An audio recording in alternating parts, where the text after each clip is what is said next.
Steve Wood, recovered alcoholic. Welcome to Big Book Compendium. We are starting a big, this is one of the books that gets exciting, because we've led up to this point and we've done a lot to live this point. Counting doctor's opinion, we've read, a lot of pages, 65 total. Let's count doctor's opinion on the first two steps. And we're gonna do a crash course on that really quick. I'm gonna put up a slide.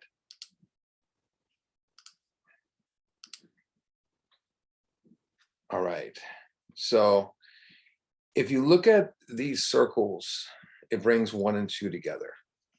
And the thing about it is, step 1, we admitted we're powers over alcohol, that our lives are becoming manageable. And page 30 states that we learned we need to fully concede our innermost selves that we're alcoholics. And this is the first step of recovery. Another word for concede is surrender, which means, to stop fighting and admit defeat.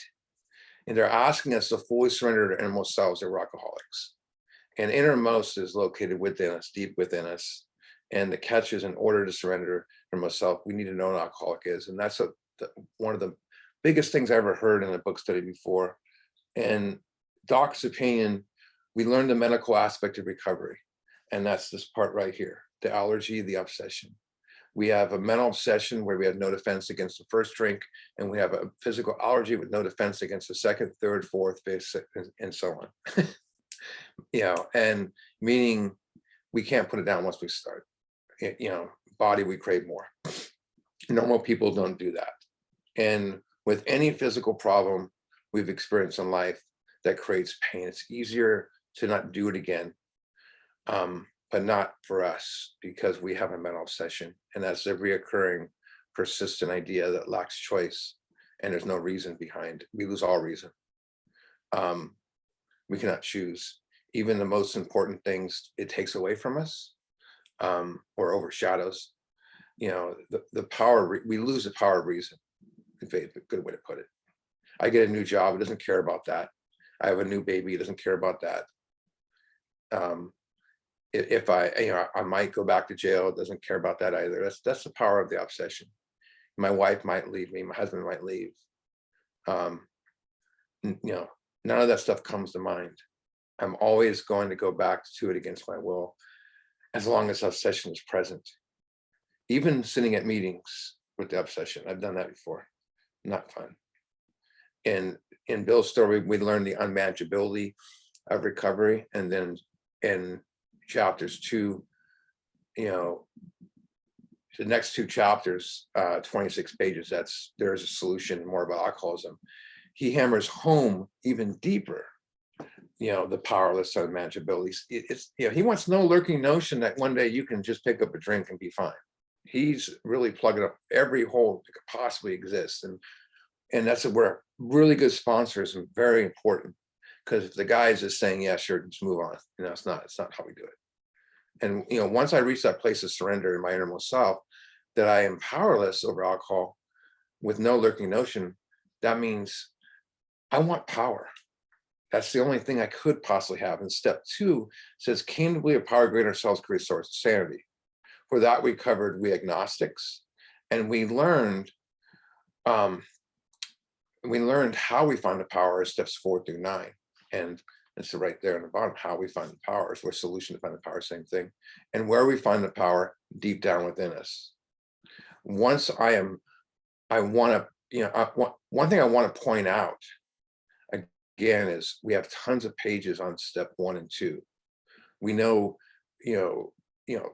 page 30 is where we take the step. And on page 44, he states, if you honestly want to and find you cannot quit entirely, you're probably alcoholic. Again, he's having you look back at it, because those are questions if you break it down right. Then on 47, he says, do I believe, or I'm willing to believe in power greater than myself? That's right here. Willing to believe in the power. Are you willing to do that? Just willing. As soon as a man can say he doesn't believe or is willing to believe, faculty assure me he's on his way. We take step 2. But you see how he falls back on it, and then he's going to keep falling back on it. And because he's going to hit us again with the ABCs, just to make sure. My point is he keeps hammering home.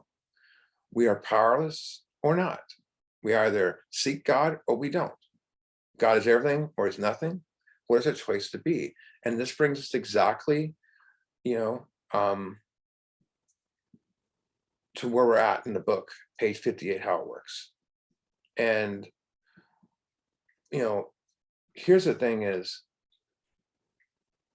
this whole thing, these two steps is exactly where we were at the beginning of this chapter. That's where we're at right now. This right here. And I can do steps 1 and 2, these 2 steps. I can do them hundreds and hundreds of times. It's not going to change me. I know the book, I knew the book like the back of my hand for a while but never took action. It did not change me. It wasn't until I took the action that contained in this chapter. This is the chapter where the journey truly begins. How we seek the power. This is where we put our foot forward into the program recovery. The it and how it works is the solution, 4 through 9. How the solution works. How the solution works.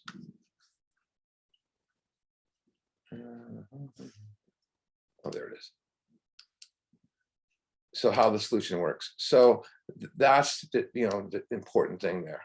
So how it works. So this chapter covers steps 3 and 4 with very, very precise directions how to properly write a 4-step and executes the 3rd step, prayer and all that. Again, a good sponsor that's done this process is vital here. We can't sponsor ourselves. So we're going to get into the meat of the program. So one thing that Dr. Silkworth says in Dr. Japan, and we've heard this before, the plan of recovery is covered in massive detail in this book. He says that in Dr. Japan. The program of recovery is covered masterful detail in this book. He's referring to how it works and into action. These 2 chapters. This is where it truly begins. If you follow the directions, this chapter will change your life forever. Your life will never be the same. And this is where this book study really gets fun. And I like it because this is what I do on a every day as far as these steps go. This book study is going to turn more into a workshop, especially when we get to step 4, which is even more fun. Because we're going to take our time looking at step 4 here. We're going to look at each instinct so you understand it, truly explain the structure of this. I like to go slowly with resentments, harms, and fears, and sex conduct and all that, just so everyone grasp it. So I want everyone to have a better understanding, just a little bit is my goal. And if one person in here gains a better understanding, I've done my job, just one. Because the information we will study can be, again, life-changing.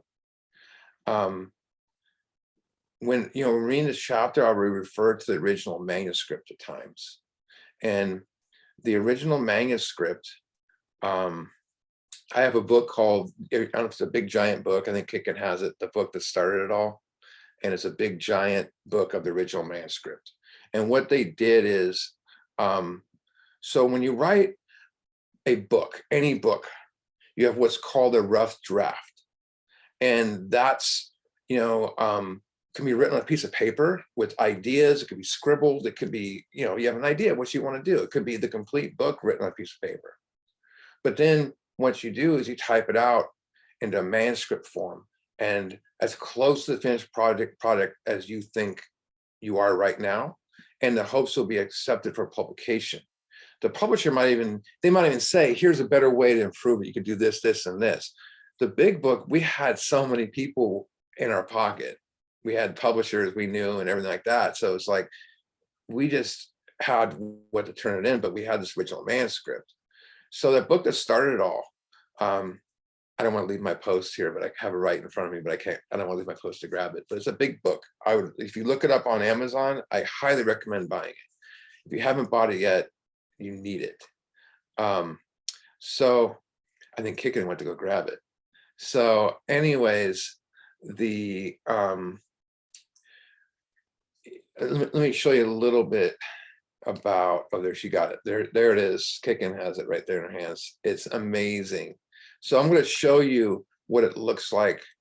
I'm going to put up a slide again.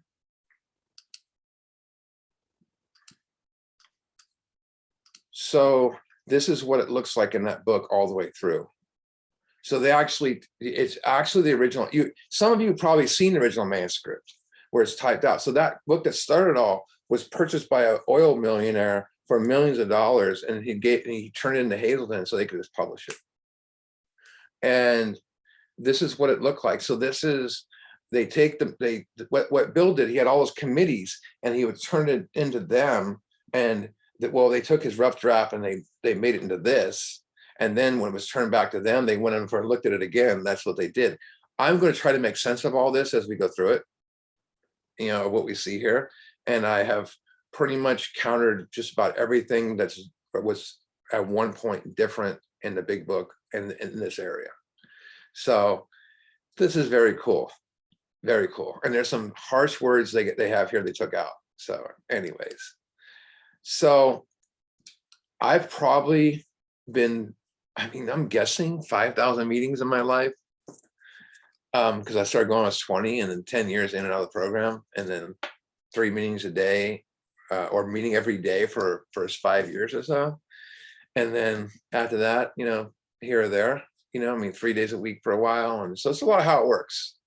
And here's the thing, when it's read, how often have we sat there and just kind of drifted off and looked at our phone or look around the room and daydream a little bit, even though we know what's said there, sometimes we don't focus on it. And what was the last time you really took it in, what they're saying there? Sometimes we do, sometimes we don't. And, do you know what it means to be incapable of developing manner of living, which demands rigorous honesty? Do you truly know what honesty means? So today, I'm going to try to comb through this first few pages slowly, very thoroughly, because there's tons of vital information here. So it needs detailed explanation. And maybe next time you hear it, maybe it'll mean a little bit more. I'm gonna, because we're beginning how it works, there's a little short story I want to tell that sums up this chapter really well, of what we're looking at this chapter. And it's a story of 2 wolves. And here's the story. It's an old Cherokee is teaching his grandson about life. A fight is going on inside me, he says to the boy. It's a terrible fight. It's between 2 wolves. One is evil, anger, envy, sorrow, regret, greed, arrogance, self-pity, resentment, lies, pride, ego. The other is good. It is joy, peace, love, serenity, humility, kindness, empathy, generosity, truth, compassion, faith. The same fight is going on inside you, inside every person. The little boy thought for a minute about it, and he asked his grandfather, which one will win? And the old Cherokee, with a deep breath, says, the one you feed. So that is truly what we're looking at in 4 through 9. They're looking at evil, at the evil that we, so we can have good. And, the good, drop the O in good, you get God, right? So it's like, I remember being at a step workshop where we're doing step 3. And we had this Irish guy there, and he would walk up to the front of the room. He was one of the guys that his job was to break down step 4 and 3. And so the book study would start, and he would pace up and down the front of the room, and he would say really, really loud, gentlemen, this is where the rubber meets the road. And that's the truth. This is where the rubber meets the road. And when the rubber meets the road is where an idea is put to test. The point where belief in the action, it gets serious. I like to call it the moment of truth. Let's say Lee is building a fishing boat, right? What's the moment of truth? When he puts it in the water so it doesn't sink, right? Will it work? Or will it sink? And we spend a lot of time on 1 and 2 here, and we know we need help. And we've seen others awaken and change. We've heard their stories. We've heard the promises read. It's the moment of truth to seek action. And we've heard all about it. Many even live in, there's fear involved. Will it, when we think about the steps, will it work or will we sink? Where the rubber meets the road. So page 58. Rarely, I'm going to stop right there for a second. Urban legend. Bill Wilson never said, he never wanted to put never there. People always say Bill Wilson wanted to say never have we seen a person fail. He shot that down in an interview more than 10 times, it seems like. Yet people still say it to this day. But he never, that's an urban legend. So rarely have we seen a person fail who steadily followed their path. There are so many important words in one sentence here. Thoroughly. In step 9, what do we call thoroughly? We call it painstaking, right? Which means the same thing as thorough, which means thorough means done carefully, completely, no detail, leaving out nothing, no stone unturned. That's the way I like to put it, leaving no stone unturned. And here's the thing, what's a stone unturned? It means underneath it, there's something. So if I'm hiding resentments within me, that stone's unturned. Needs to be turned. And that's what we're looking here.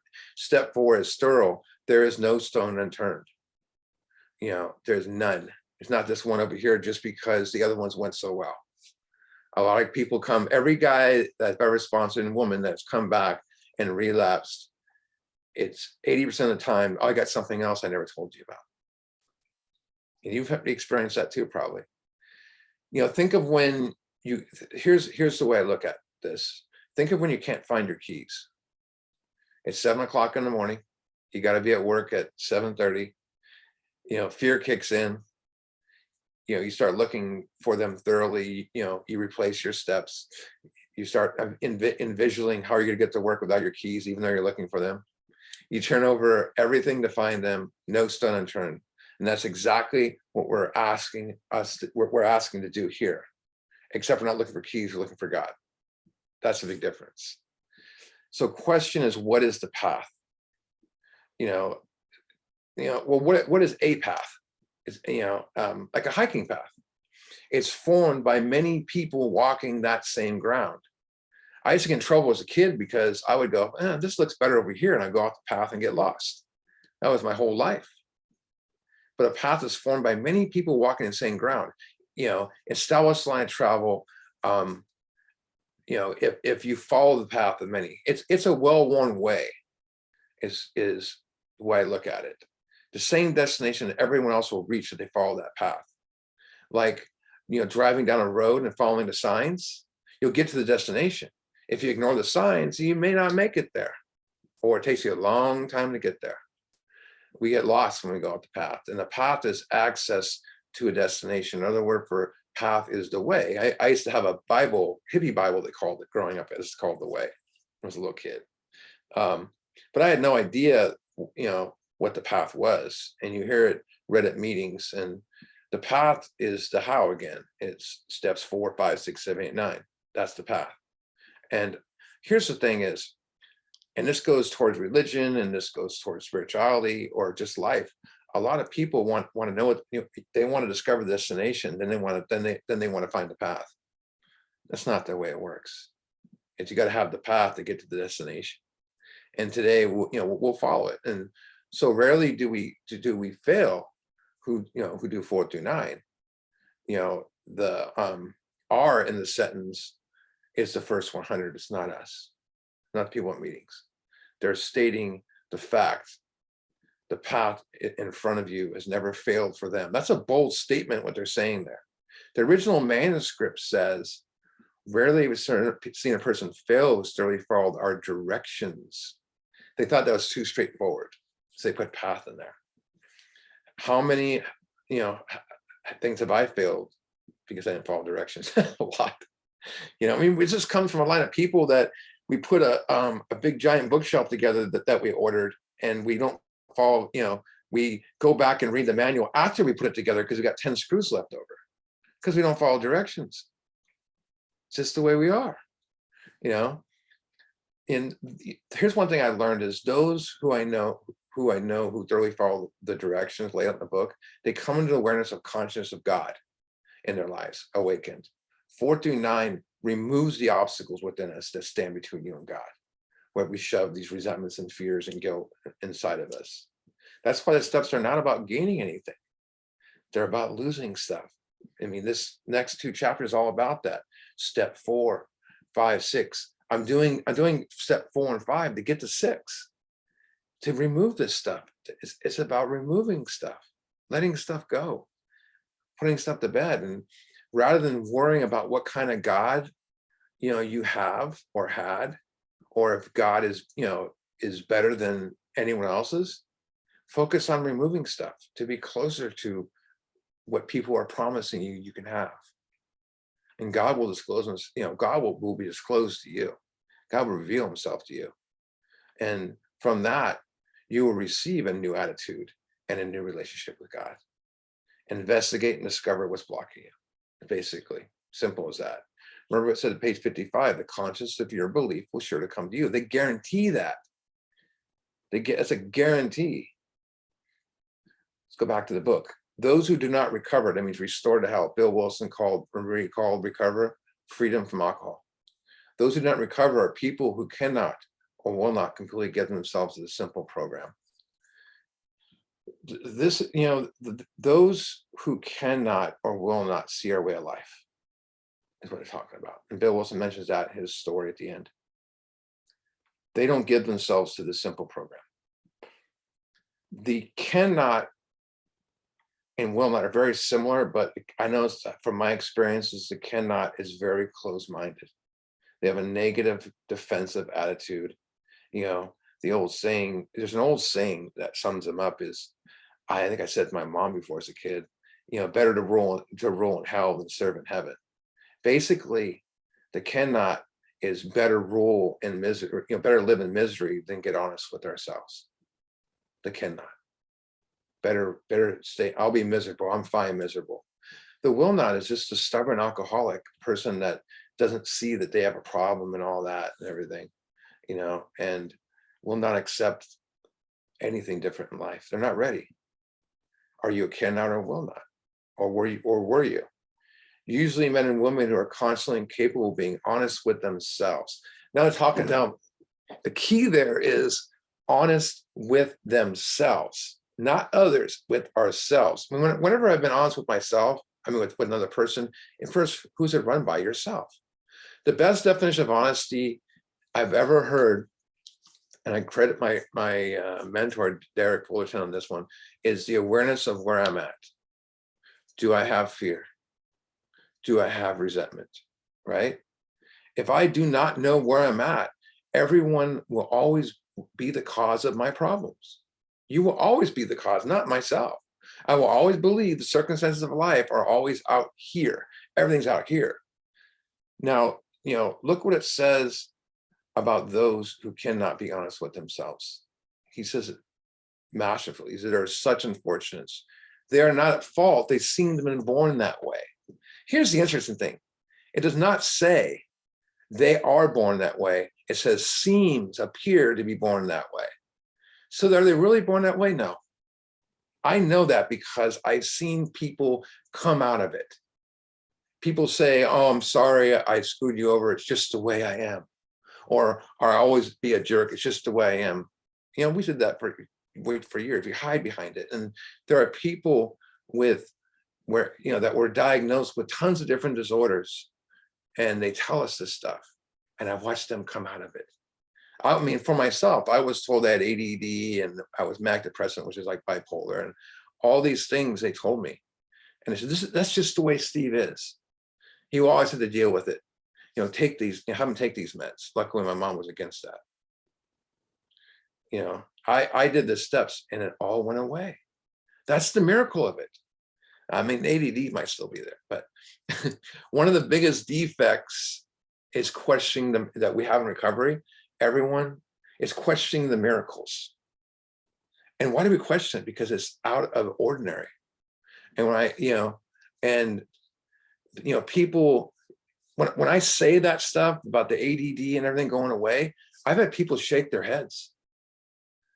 I had a guy come up to me after the meeting. He says, I don't think you should come back here again saying that stuff. I was like, whoa. Don't ever question the miracle. Trust the miracle and seek the miracle. They say, don't wait till the miracle happens. Seek it. Don't wait around for the miracle. Seek it. Look what the book says. They are naturally incapable, that means unable, of grasping and develop a manner of living which demands rigorous honesty. So this one, this is one of the deepest parts in this book right here. The original manuscript says they are naturally incapable of grasping and developing a way of life which demands rigorous honesty. So the book we're reading right says developing a manner of living. He says a way of life here. So I guess they just wanted to sound a little different there. If I hold up my phone right here, right, and I hold it with two fingers, just two fingers, thumb and a finger, anyone can take it away from me, right? Any of you guys could reach, well, not physically in this meeting, but anyone can reach out and easily take it away. But if I hold it firmly tight, no one can take it away from me. That's grasping. That's holding something firmly. Grasp also means to have a deep understanding and fully comprehend the nature and the meaning of something. So if I grasp a manner of living that demands rigorous honesty, I'm holding it firmly because I understand and fully comprehend the nature of honesty. So you must grasp honesty before you can develop honesty. You must have a firm grasp, you must understand what it is. And that's what we're trying to convey today. And notice it does not say develop a manner of living which demands honesty. It says rigorous honesty. This is where it gets deep, because rigorous means complete honesty. Now, he hasn't tired psychic change and Foley, and now he's getting into us again. He's saying complete honesty. I don't think there's any other vehicle with the steps that can give us that. But complete honesty is deeper than do I have fear and do I have resentments. It's this: do I have pride? Do I have low self-esteem? Do I have high self-esteem? Do I have emotional security? Do I have, did I harm the person in sex relations? Stuff like that. If I'm not aware of those instincts and that they are misdirected and they truly lead my life and lead me into selfish and self-seeking behavior, it will always lead me in a course of dishonesty. And complete honesty is living day to day in honesty. That's not possible. You cannot have complete honesty. You can, but you cannot have it by just thinking about it. Your resentment, just thinking about your resentments and fears, solving them in our heads is playing the tape through, like people want to say. My tape was tape that broke a long time ago. You might see some of the picture, but not all of it. We need a tool to see the whole picture, a way to be complete honesty, and see what's driving, controlling us. And the average person will never have that tool, but we do. It's called inventory. And with inventory, I'm always seeing where I am completely honest with my resentments and fear. I'll always lead me to that. I see it in the third column, those instincts. Without written inventory, those instincts will always drive me and control me. Gaining awareness of what controls us is, it's vitally important, because what I'm aware of in life, I can always work on. I can let things go. I can move on. But what I'm not aware of, what I do not become aware of, will always control me. That's very important. And if I'm not aware what causes and drives my resentments and fears, they will always control me. They'll always be there, always come back again.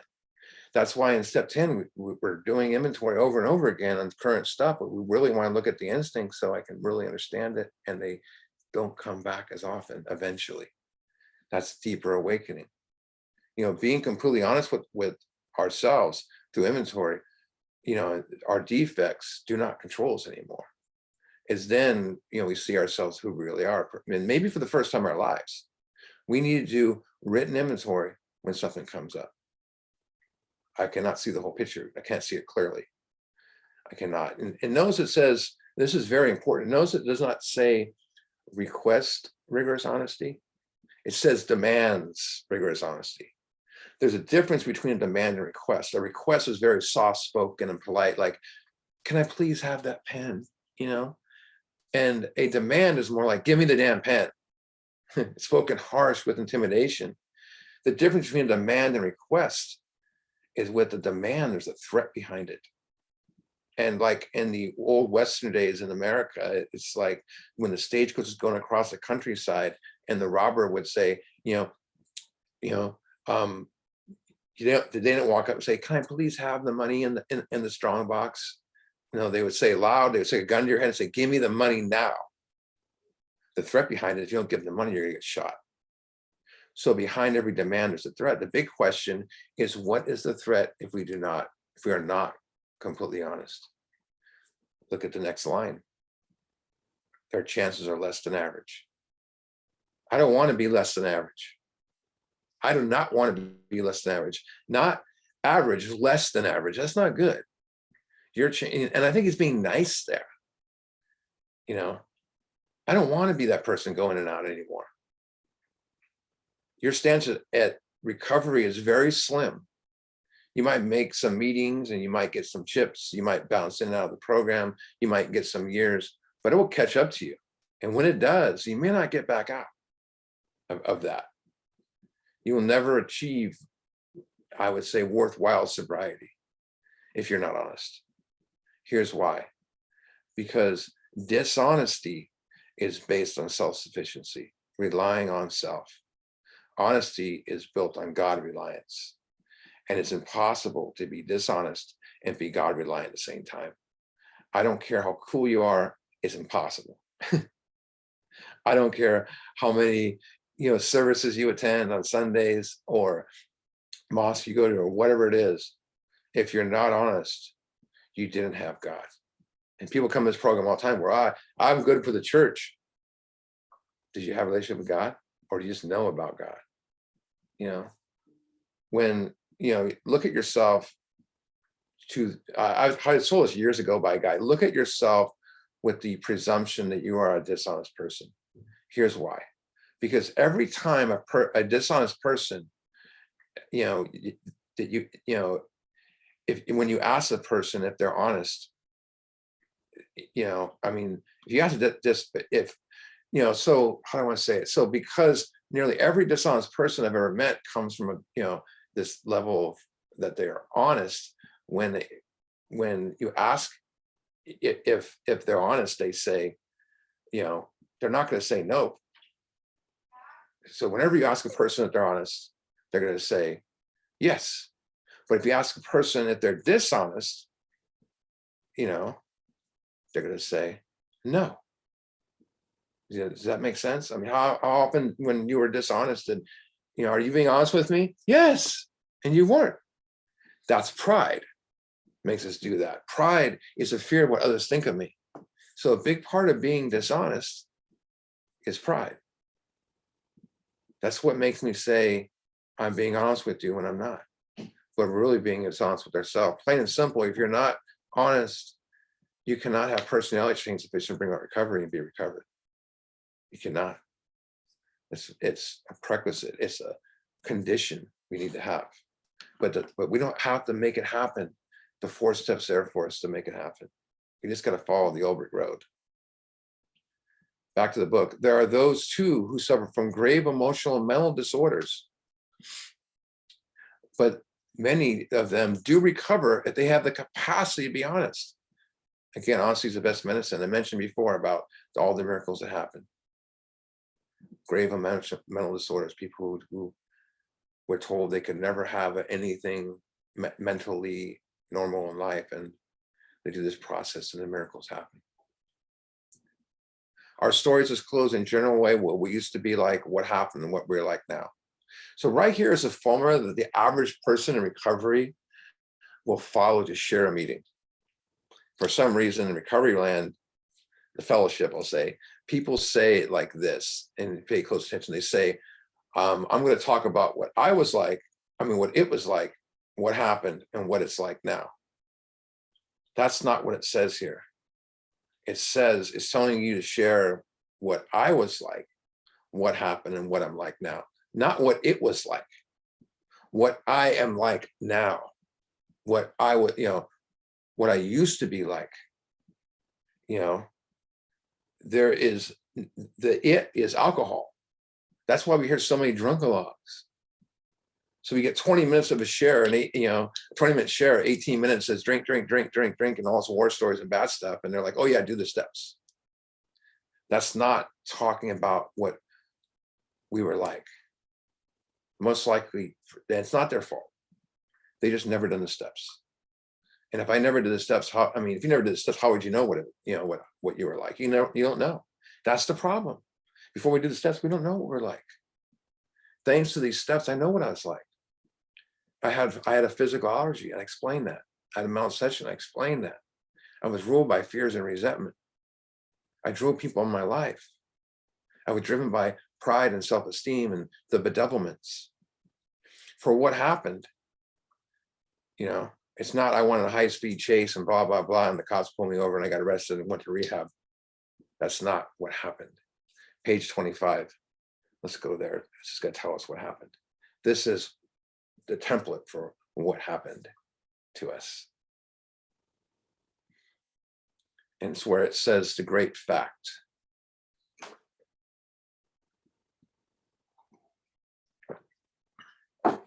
The great fact is just this and nothing less. Here it is. That we have had deep and effective spiritual experience which have revolutionized our whole attitudes towards life, our whole attitudes towards our fellows, and our whole attitudes towards God's universe. That's what happened to us, not the end of a drinking spree.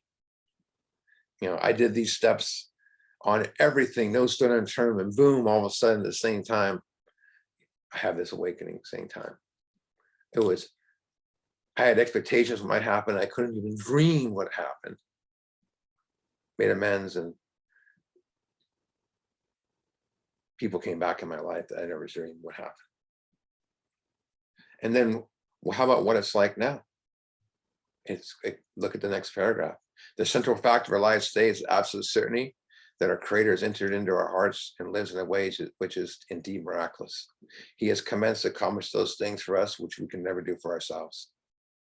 That also includes, what it's like today is all the promises in the book. That's what we're like today. And once we experience the steps, share that. Don't try to fit in with everybody else or think that, I better not say that I'm going to offend the group. Don't let pride get in the way anymore. You got to remember, in the early days of AA, you weren't allowed to speak until you did your fifth step. Why? Because you didn't know anything. You had nothing to say. No one wanted to hear it. And Dr. Bob says, we already knew about drinking. We don't need to hear about you driving off a cliff and getting a divorce and all that. They knew that. They all went through that. They don't want to be reminded of that. They've already passed. That's like way back in the rearview mirror. I remember once I did a speaker meeting, and it was me. It was 2.5-hour speakers. So it was this other guy, and then I was second speaker, right? And the first guy gets up there, and he's like, war story, war story, war story. Funny, goofy stuff. Really funny guy. I mean, great guy. He's a nice guy. And I'm still friends with him to this day.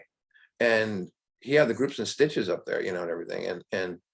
And I get up there, and I'm talking steps, and I'm talking about obsessions being removed and making amends, and talking about going back to my dad if I hadn't seen him in 10 years, making amends. And this guy comes up to me after the meeting, and he says, man, he goes, you're boring. And, I go, what? And he goes, yeah. He goes, the other guy, when he's talking about stuff that I can relate with, like driving off a cliff, and ODing and all this stuff. And I was like, okay. It's, before I had an awakening, I was stuck in what it was like. I thought I was a victim. If I thought anything, it's all your fault. When I finally did the steps, I had a real story to tell, a beautiful story to tell. So do you. Every single person here has an amazing story to tell.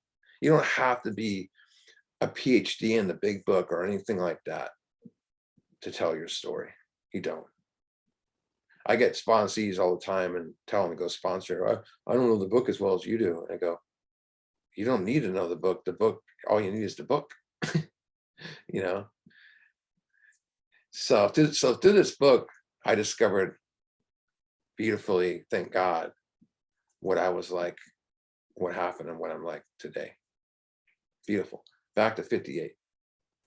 If you have decided you want what we have, the we is the first 100, not the people at the meetings. I used to always look around the room in my sabbaticals in AA where I wasn't doing the steps and going, there's no one here that has anything I want.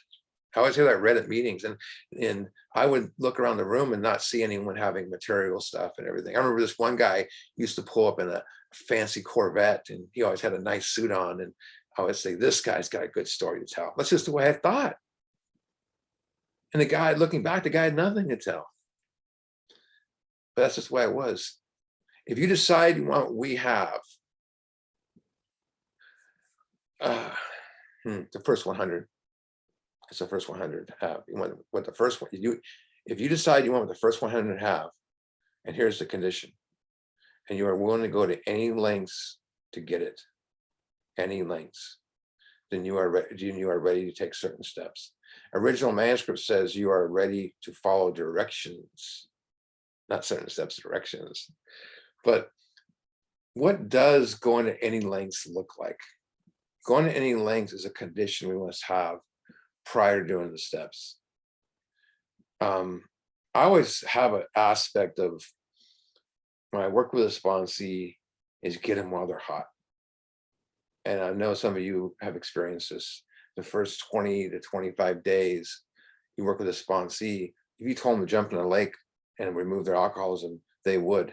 But after 30 days, they're like, well, I'm getting a job, and my girlfriend came back. I don't know about these steps, so I try to get them quickly. But what does any lengths look like? It's a condition must have, and if you're not willing to go to any lengths, you're saying you're not going to be honest. You're not going to be thorough. It's what you're saying. You're not willing to go to any lengths. Going to any lengths is completely honest in steps 4 and 5, and willing to make amends to everyone. Be willing to make amends to everyone, even if you're not going to find everyone. Be willing and keep the willingness always going. And that's where people fall short, because going to any lengths, it's going back to places you stole from to make amends. It's going to ex girlfriend or boyfriend's or ex-husband's or wife's house, making amends. The in-laws' house and making amends. Old enemies, old jobs. That's going any lengths. Now that sounds scary, but if you're not willing to go any lengths, that means, do you still want what they have? Because this disease will be more glad to welcome you back in. It'll be more glad to. Look at the book says that some of these we balked. Balk means to refuse to comply. The origins of the word balk is kind of funny. Some people think baseball game where the pitcher balks. It's really it was the name of it was the stubborn donkey, when the guy would be walking the donkey with a rope and the donkey would sit down and wouldn't move.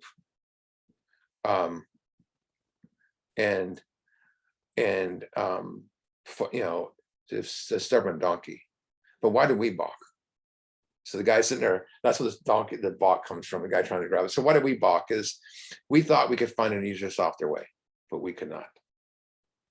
There's not a person in here that at some point did not try an easier, softer way, because when we start running into trouble, right?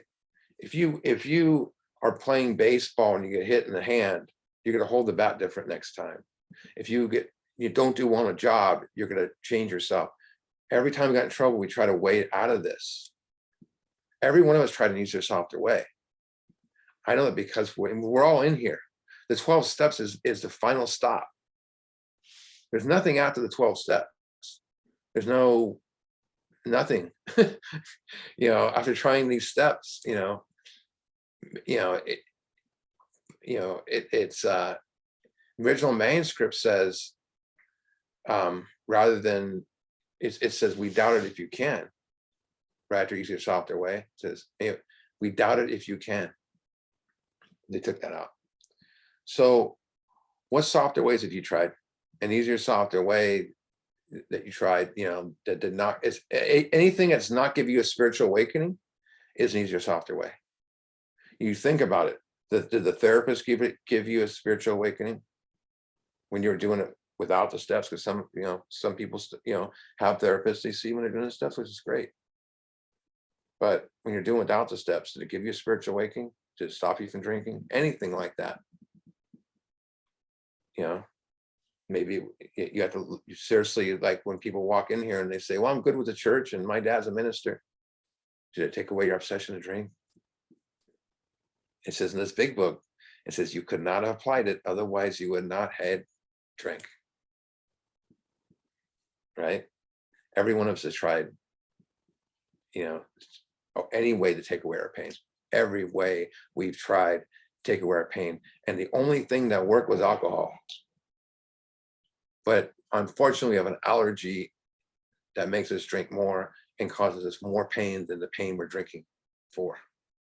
That's what we're trying to get past, to have a normal life. And that can remove the pain that made us self-medicate in the first place. With all earnestness, our command. So they're saying, please listen right here. Please, we beg you to be fearless. So fearless is fact-facing, facing facts, and thorough from the very start of walking the path. Fearless does not mean you have no fear. It's the ability to face your fears. We call that courage. Thoroughness, of course, is, no stone unturned. Some of us have tried to hold on to old ideas, and the result was nil, zero, until we let go absolutely. Let go, the word let is perhaps the most powerful word in the spiritual nature, because you got to let it happen. Let go. I can hold on to this forever, and then here comes a new idea, but can I grasp it? I got to put down what's old to take what's new, to let go absolutely. Alcoholics and addicts, we are the most hard-headed son of bitches in the world. We will defend ideas despite evidence to the contrary. And we will be, we will back up, and defend those ideas. And what's the ultimate old idea? Resentment. What are we letting go in step 6? Resentment and more. And we'll hold on to those old ideas to the gates of insanity and death.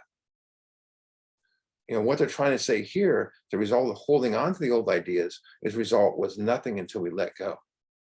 Here's the condition. We cannot let go on our own power. Otherwise, we wouldn't be here. If I could let go of my own power, we wouldn't be doing a book study on a Monday. We could be on the beach somewhere or whatever.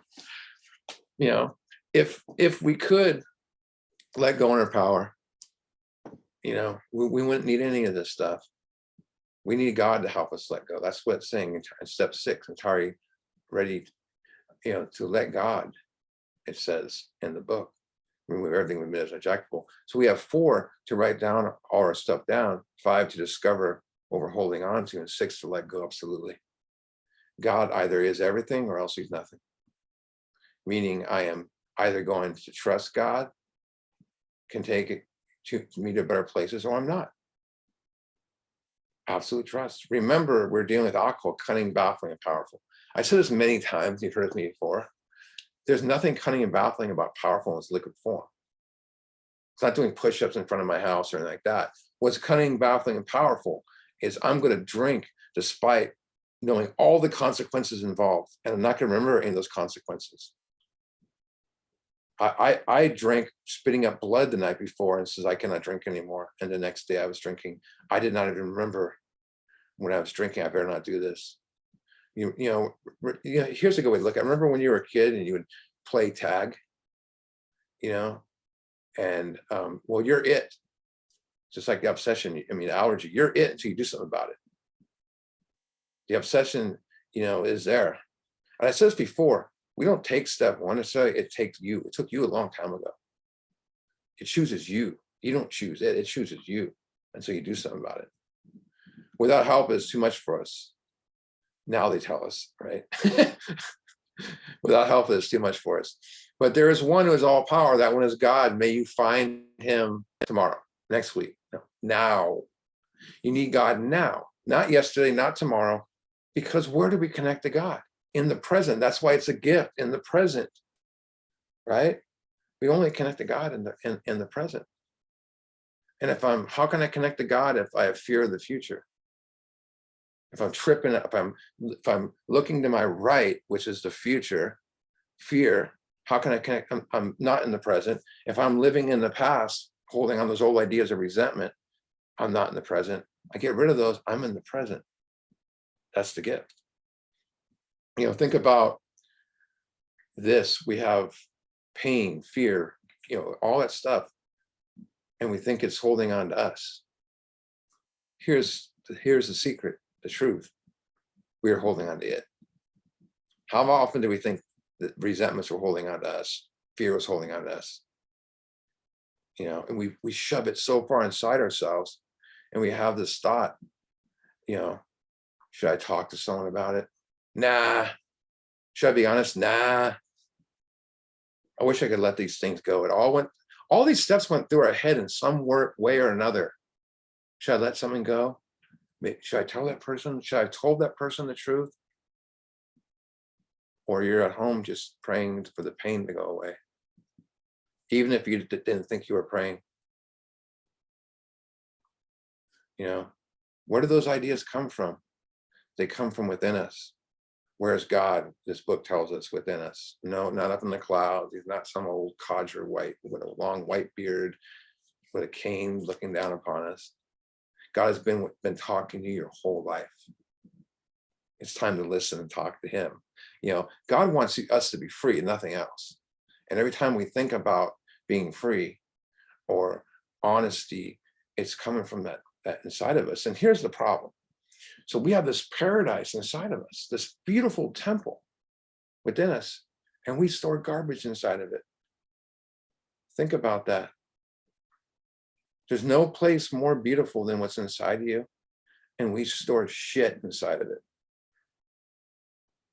It's time to clean it out. Time to roll up your sleeves and go to work. And when you do that, it's kind of like this. You're a kid, you would take the soda bottle and you would shake it up and you would pop the top and it would explode everywhere. That's what this is like. But here's the condition. We have to be willing to pop the lid. And then when the bottle's empty and there's nothing left inside, that's God. Just like us, that's God. And all we've done is fill that emptiness with alcohol. Our whole life, we fill it more and more and more. Only God can make us whole. And what can make us whole instead of booze? 4, 5, 6, 7, 8, 9, 10, 11, 12. If I don't, I'm going to continue to fill myself with alcohol and attempt to feel whole. Carl Jung said it best. He would say, when you see an alcoholic, you see someone looking for God because they're trying to be whole. So it shouldn't be that hard. It really shouldn't be that hard to get them to be whole. We must do the steps. Look what it says next. Half measures avails nothing. So my phone number is 497-4948. If I give my number as 497-494, that's half measures. It's not going to work. It's the last digit that makes it work, right?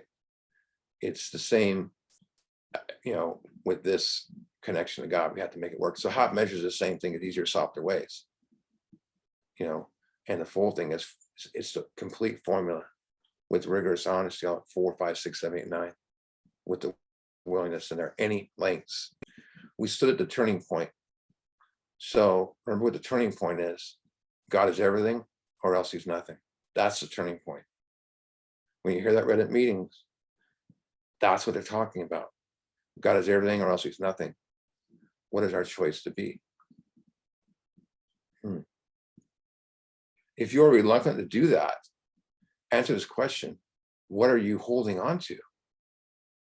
Fear of what it might be like on the other side?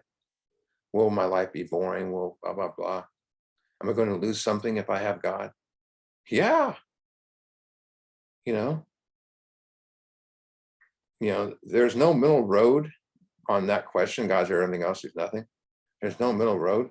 There's nothing in between where I can stand there and go, I got to figure this out. There is no God will find me It's either, go for it or not. I got to find God. That's why it says seek, seek, seek in the last chapter. You may never be at this point again. Think about that. A turning point is when you stop and go in a different direction. You go against the grain. That's what caused our spiritual awakening, spiritual experience. The turning point is not the same direction I've gone before. And look what it says. We ask for his, so that turning point, God's everything else, he's nothing. We ask we pray. So this is the kind of pre-third step prayer, second step prayer. We ask for protection and care with complete abandon. When you're going to make that decision, we ask it, we pray for his protection with complete care and abandon. That's the care of God prayer. When we turn in a new direction, it means we're going under his care with complete abandon. That's the care of God. Or we keep walking in the same direction and wonder why we're still sick, why I'm still a victim. It says here the steps we took, which suggested program recovery. So technically we're going to stop there, but I want to explain something to you. So in 1937, when we become Alcoholics Anonymous, there's 40 members on fire, and they come up with an idea to bring a message around the world. And what's going to speaking tour? And they were actually going to do it. They actually were going to spend members of different states and go on a speaking tour, but they didn't have the money. So they came up with an idea for a book called Book of Experience. Bill would be the principal author. He had never written a book. He had 3 years sober. That's crazy. The first 3 chapters flowed because they were about drinking. And we agnostics was challenging because it was spiritual ideas. But the next chapter was the most important chapter, how the solution works, right? Imagine the weight on Bill's shoulders. He had to come up with a spiritual plan for every hard-headed alcoholic that Kenneth would go out of. And his biggest thing was to take the 6 steps that they've been using and break them into smaller pieces, and you didn't know how many. Next week, we are going to look at him writing the original 12 steps on a yellow piece of paper, how they evolved and why the original manuscript, and from the original manuscript to what we see in the book, how they evolved. And I think everyone's really going to like it. And I'm going to stop the meeting now and open it.